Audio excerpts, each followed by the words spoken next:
The sport of hurling is steeped in Irish mythology and lore, a sport with its roots as far back as Cuchulainn himself. At the very heart of it is the Cumann. It's honed from the ash tree and moulded to become a magic wand in the hands of our hurling heroes. Match, we'll be speaking with Tip manager Eamon O'Shea, as well as with Brendan and Patrick Maher.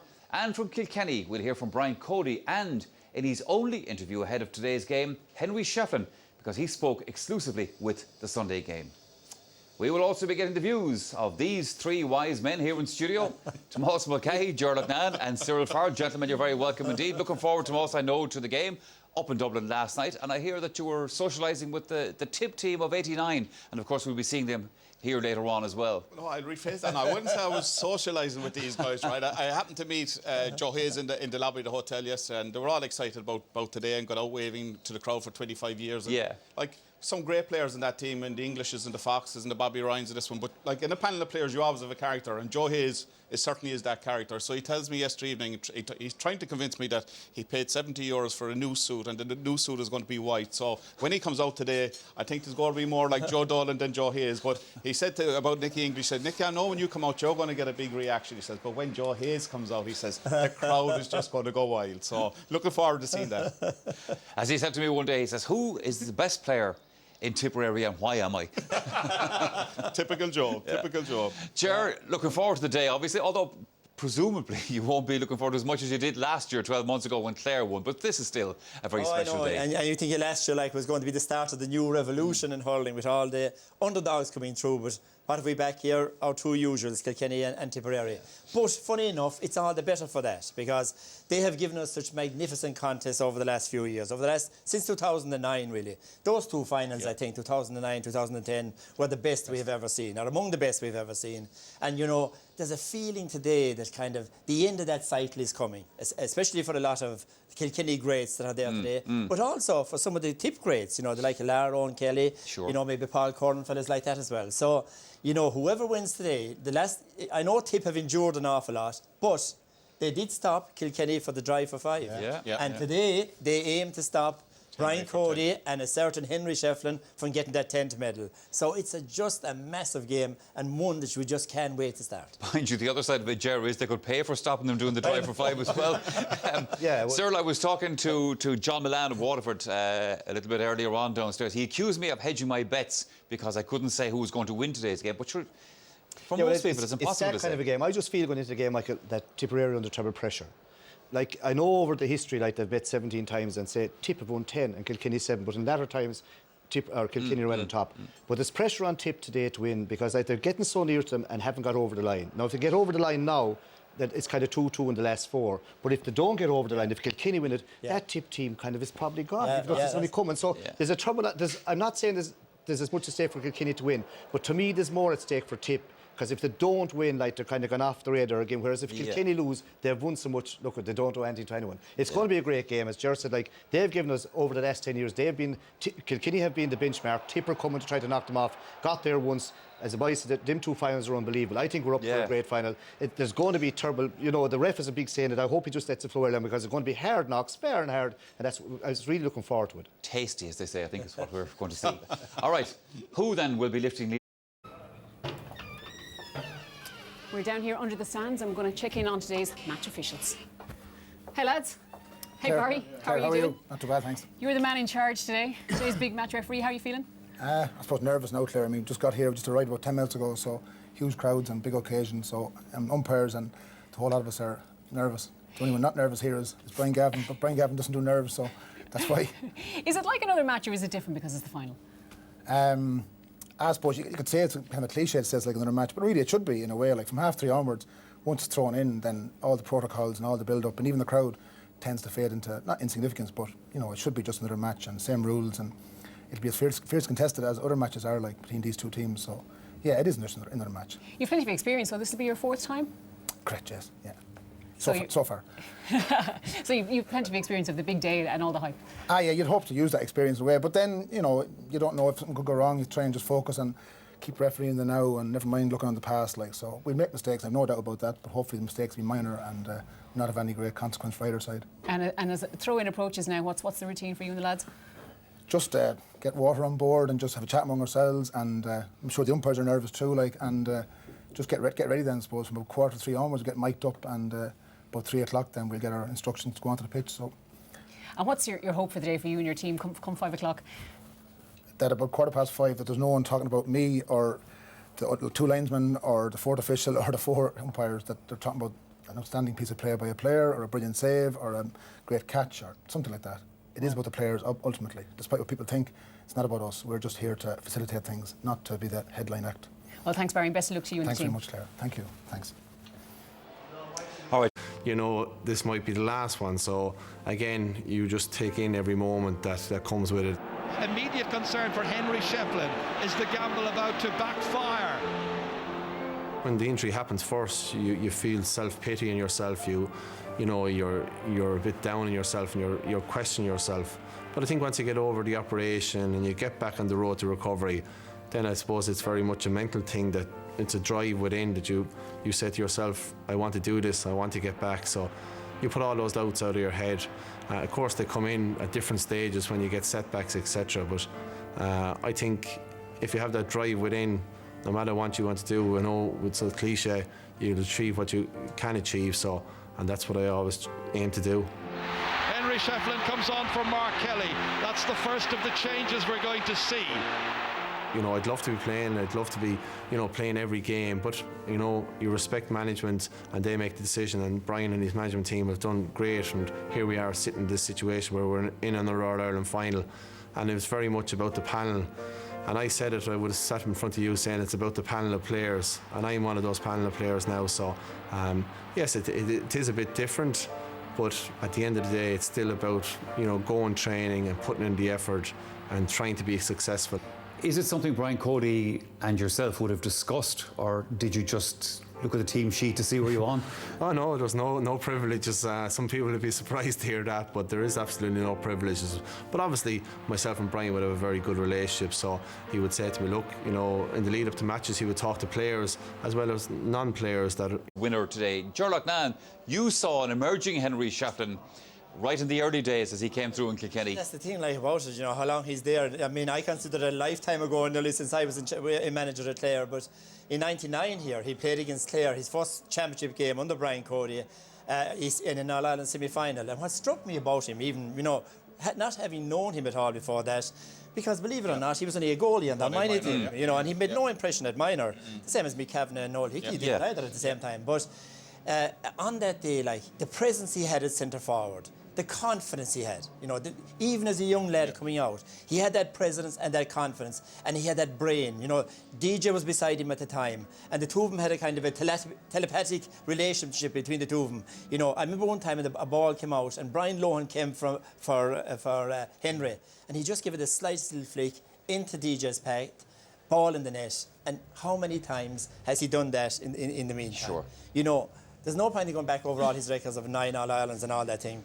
But I suppose what stands out about, the main thing that stands out about him is his humility, number one. Like, he's the ultimate team player. And he has won 9 All-Irelands, and a lot of those he won for Kilkenny, rather than winning them with Kilkenny. And the real test of a great player, when the need is greatest, and when the need was greatest in so many big matches, he 2 stood years up ago to the against player. Galway. You take 2 years ago against Galway, that second half. His body language alone, he had that ability to inspire everybody around him. And if he comes on here today, he'll still have that ability. And it's the time you let the leaders of your team take over. The leaders of the team. Because they're the men outside in the field that have you calling the shots. The players won't hear you. So give them that half an hour. They set the tone for the whole afternoon. They start the communication that's going to be vital later on. They tune into each other's voices, and then they go out as a team with their own leaders on the field. And here is a team. There is no team that has more leaders than this team here. And one of them there, JJ Delaney.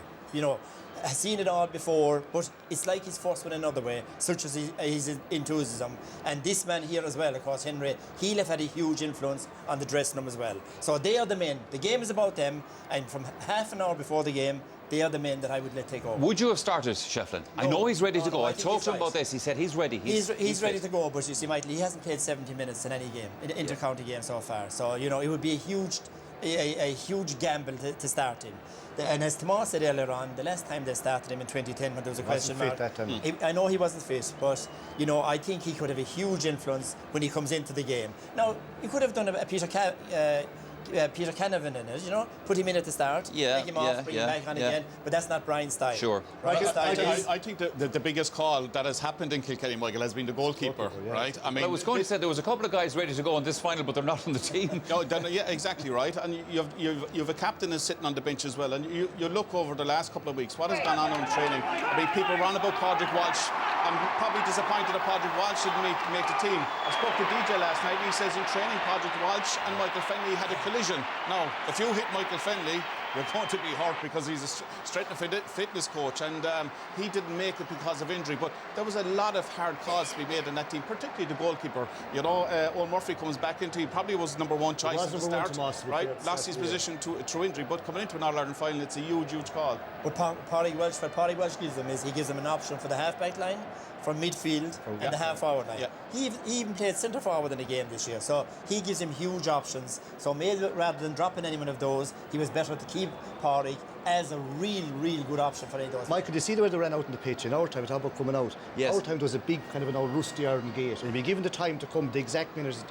But when we came to the gate was locked. Now, can you imagine all the lads piped up, coming here, right under this corner here, out to the gate, so there was ambling on this gate.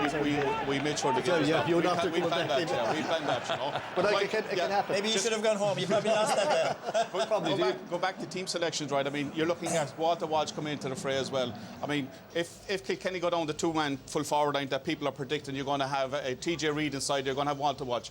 The one thing that they're going to do is bombard balls in high, right? Cathal Barrett, Paddy Stapleton, James Barry, they have been absolutely fantastic at attacking the ball, getting out in front of the man, racing onto it, breaking the tackle, getting it to their half-back line, getting it from midfield. Today will be a different battle on the basis of an aerial battle. All right, well, as we were saying, both teams are almost ready to go, so let's get a final word from both managers, Brian Cody and Eamon O'Shea. They have been speaking with Claire McNamara. Brian, you named your team on Friday night, 3 changes. Anything changed since then? No, things are as they are. I'm Claire, go selected. Now, Henry, not in the starting lineup, but he's quite the impact sub to call on, isn't he? That's our top-class player to have available to us, I mean, the panel is hugely important to us, and every match we've played, the subs have been very, very important, so Henry has been a huge part of that.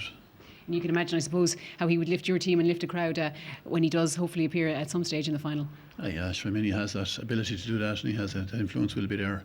So look, we'll see how it goes, but I mean, obviously today it's about our whole panel and not just Henry, obviously. There was a huge milestone, though, attainable for you and for Henry, that magic 10 number. Has that figured it all in your mind? Not even remotely, to be honest about it, Claire. It's just today's match, this year's All-Ireland final, and it's a huge day for us. Eamon, any changes to the team you named during the week? Any big day surprises for us? No surprises. What about Michael Cahill? How close was he to getting into your starting 15? Yeah, very close. Yeah, Michael's raring to go, so. Now, what about big day nerves in there? How are they all and how are you?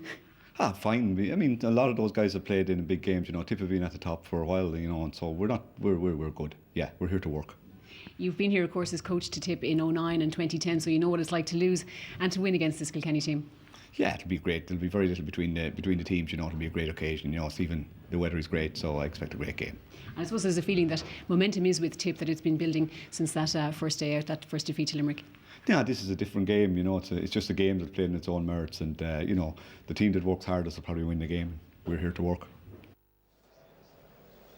So now let's get confirmation of both team lineups with our match commentary team of 2-time All-Ireland winner Michael Duignan, and first a man commentating on his 31st All-Ireland hurling final. Gerard Canning, how are you?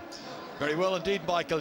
Since the 2010 All-Ireland when Tipperary won here, they have played Kilkenny in League and Championship in 9 different matches, and they've won just one of those. It was in Thurles last year, the spring of 2013. Michael Duignan, why should today be any different? Well, because it's a new game, I suppose, Gerard. The players won't be thinking about that now. They're out there getting ready to play in an All-Ireland final. It could become a factor maybe in the last 10 minutes if the game is tight. The Tipperary start thinking about that, but usually you leave all that in the past. It's a game to be played for, great atmosphere here, 2 teams ready to go, so look, hopefully it'll be a cracker. Absolutely. So let's take a check then on the 2 teams, and we'll start with Kilkenny. And Kilkenny start this match with Owen Murphy in goal, having regained his place from David Herity, who played in the semi-final. It's an 11th All-Ireland final match for fullback J.J. Delaney, while Jackie Tyrrell was the winning captain in 2006. It's the first All-Ireland at wing-back for 24-year-old Joey Holden, while number 7, Killian Buckley, on the opposite flank, played in the 2012 replay. There's another debut finalist in midfield as Conor Fogarty lines up alongside Richie Hogan, who was full forward against Galway 2 years ago. The entire half-forward line today comes from Ballyhale Shamrocks, including TJ Reid, who was the captain when Kilkenny lost to Tipperary in 2010. And changes in the full-forward line today see Walter Welch and Richie Parr return. Parr's return was expected. So far he scored 222 in 8 final matches. Well, Tipperary's Darren Gleeson has earned his chance to play in an All-Ireland final, having waited patiently behind the now-retired Brendan Commons. And what a year it's been for Cathal Barrett. Played his first league match last February against Waterford, and now here he is lining up in the Tip full-back line in September.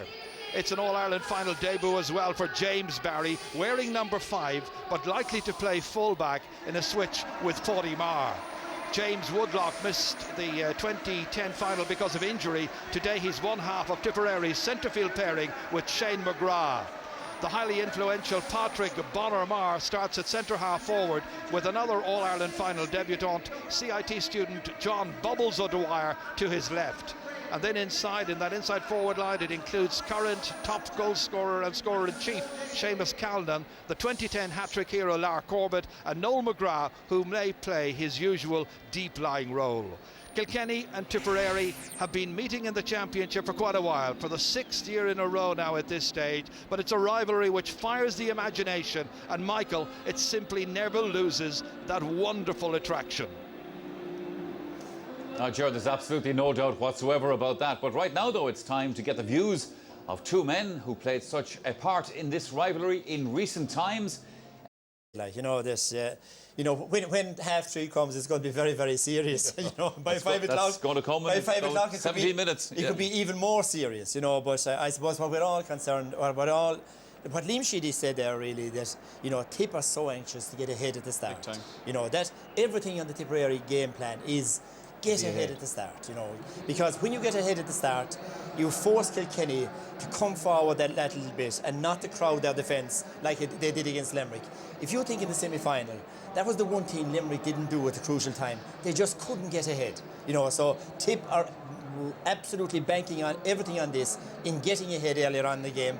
But of course, Kilkenny like to do likewise. So you will have ferocious exchanges here in the first 10 or 15 minutes. I've heard a couple of commentators leading into this match making the point that if Seamus Calnan gets going and gets the ball today, Tip will win. Is it as straightforward as that? Not as simple as that. But how important is that, though? It's very important. The ball has to win to him first. The big, like, he's on J.J. Delaney. Like, there's 2 guys around him. To be on about Jackie Tyrrell, but Paul Murphy's completely underrated as well. They'll try to hang in as well as much as they can. Now, if they're brought out the field, they'll have to go out a certain bit. But for Cannon to play well, he'll be on the edge of the square on Delaney, but the ball has to be coming in. Now, he'll win his fair share, but, like, he's going very well. He's on a high. He's coming from a high. And as the boys said, Tip like to lead from the front. But what happens, Michael? Kilkenny will know this. Supposing Kilkenny get a few points up, then it's the game, like they're chasing the game. Then, like, Kilkenny are good. If they get 4 or 5 up, they're deadly at kind of holding on and getting a few up. And Eddie even referred to it there. He wouldn't like Kilkenny to be behind 10 or 12 minutes so because they are the aging team. It's much easier to play from the front. So there's a lot of ponderables. But, like, everyone is expecting a tight game. The 3 of us here the same thing. But you could have a game where someone could open up and lash it away by 9 or 10 points. It could happen, even though it's not. You wouldn't expect it to happen. But finals are funny places to be, like, and you know, even with all the experience that Kilkenny have, they will be very, very wary of Tip because Tip have gone so close, and there's that feeling like even in the law of averages that Tip are due a win, but it doesn't work that way in All-Ireland finals. What about Lara in this game, Lara Corbett, Tomas? Because in the semi-final, Lara was kind of periphery maybe to events, if that's not being unfair to him. Whereas a couple of years ago in the All-Ireland final, of course, he set this place alight. He just took off in the final. He did, and I mean, Sir mentioned about Canlan and about Bonner-Marr and about, like, the star performers that you're expecting big games out of. It could be a day for Lar to shine, right? A lot of the pressure's taken off him, and he's been in the spotlight for a long period of time without really getting the rewards for his play that he was entitled to. And I suppose the last day here that he had in Croke Park was an absolute nightmare for him, right? I mean, the game plan that they brought out, right? He has an opportunity for redemption today, right? And I Who think do you think will mark him, Thomas? I probably think Paul Murphy will pick him up, right? You know, so I mean, And presumably, Lara won't be marking anybody. Absolutely, yeah. But you're also got the situation where TJ Ryan mentioned about Brian Hogan. They're going to target Brian Hogan big time. They're going to put Banamar in there for a 15-20 minutes. They're going to have a strong physical battle. And then you're going to see Noel McGrath. You could see Garrod Ryan, Lark Cobber coming to the centre as well. They will want to keep it open, they will want to keep it fast, and what they have done for me in the last couple of matches is they got goals in important stages in the game. You get goals against Kilkenny, you're going to hurt them. Whether they can get enough today to win the match. Tomas, the last day against Cork, Lar was very unlucky. He was 2 or 3 balls, he flashed onto them, just meant if he got the first touch right, he was actually gone into the goal, into the net with the ball, but just didn't come up. And Tomas says today could be his day again. Like, he's not, the spotlight isn't on him as much. He'll play out deep and he'll come late. He'll come from deep onto kind of flowing ball in front. But like, Kilkenny will be hitting hard that early on, there's no doubt about that. And I suppose one thing we haven't mentioned yet is the matchups, you know, all the intriguing matchups that are all over the field, you know. If Pádraig Maher and Mick Finnelly are on each other, here are the 2 strongest men. That's right. I'd say outside of Frank Cummins, they're the 2 strongest men I've ever seen hurling. It'll be like the thriller in Manila. It will be earthquake stuff if they match up. Yeah. We've already said about JJ and Canlan, obviously. You know, I think Jackie might be marking Lar. Remember, because Jackie was on him here the last day, so they might do the same thing again. You know, Brian Hogan and Bonner Maher. What an intriguing one that is. You know, there's the energy of Bonner against the wise head of Brian Hogan. Joey Holden and Bubbles. We haven't hardly mentioned Bubbles yet, even though he is one of the most effective Tipperary forwards all during the championship. And he's a fellow who moves around all over the field. You know, will Holden follow him, you know, from one wing into the corner, because he travels all over the pitch. So when you now, Cyril mentioned TJ Reid at the start of the game. That's the one I'd be watching. Probably he was inside in the corner the last day, but he's in his real position now today. It didn't work from the last inside. But earlier in the season, TJ Reid's form was having him nominated for Player of the Season. Kieran Bergen is on him. But might know huge task for a rookie. 1 second, sir. A huge task for a rookie to be on him.